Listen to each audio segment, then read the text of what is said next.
Hi, my name is John Ferguson. And I'm Megan Collins, and we're the co-directors for Don't Let the Pigeon Drive the Bus, the musical. That's correct.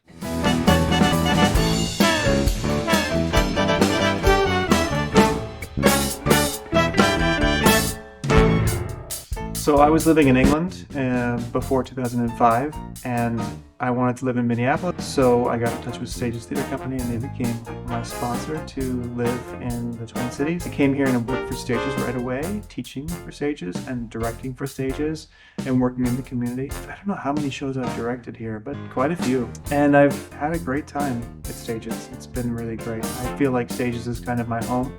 2005 was a big year because that was the year that I did my first show as a student actor at Stages Theater Company. So I did classes and camps growing up at Stages, found my way into my first show, Winnie the Pooh, in 2005. I think I did about, a few shows as a student actor, went to college, still loved theater, grew up. Now I get to be the education director here and teach and do the Pigeon play. And we're trying to create an atmosphere that's light and playful and semi-ridiculous, but also can be very focused at times too.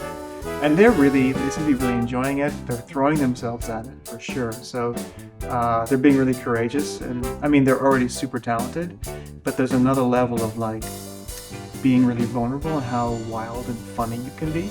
My education life, teaching artist, I love using the Pigeon books in classes, especially for theater. I think Mo Willems' writing is so crisp and clean and leaves so much space for them to imagine and add their unique sense of humor to it. And this play does the same thing. It's right in line with the joy that comes with reading his books out loud is all over this play. So I think it'll be a really good fit for the Stages audience for sure. They're ridiculous. They're just, they just have a ton of energy, and they're quick and they're exciting. So the set, basically, we tried to stay true to the color palette that's in the books. Costumes. I think costumes follow that same wanting to be true to the book. Stacy is wonderful, and she's kind of got designs that fit this 1960s world that early 1960s, we thought was also kind of the color palette of the books. And then she's gonna have some outlining so it even kind of looks as if it's an illustration, even though they're real people. Really, a conversation was, let's not stray too far. We love them, we love him for a reason, and we want kids to have that experience when they come to see what they love and what makes them laugh. I think they'll be looking for the book. I think it's one of those that's really like, just like, bang, bang, bang,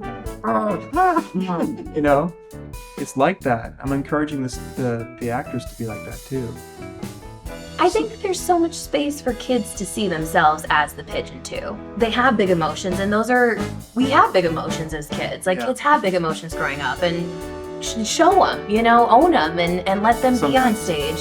And then sometimes they get told no, which happens in the play too. Yeah. And how do you deal with that? So there are these, it's a silly, ridiculous show, and it's silly and fun and goofy, and there's real stuff in there too. Oh. A very, very good time. I want them to laugh a ton. I would like them to have stomach aches from laughing. I want them to be like, that's a lot. I want them to also understand what the story is. I think this cast is capable of going 1,000% and throwing themselves at it, but we also need to find the balance and have them tell the story and be really, really clear. So all the other skills as well. But I want the audience to feel, I always want the audience to feel separated for a short time from everything outside and from anything that they're worried about in their heads. So I call that kind of bridging the experiential gap, bringing everybody into the space, and suddenly we're all just watching this and having a great time together. That's what I want. I love that. Let's do that.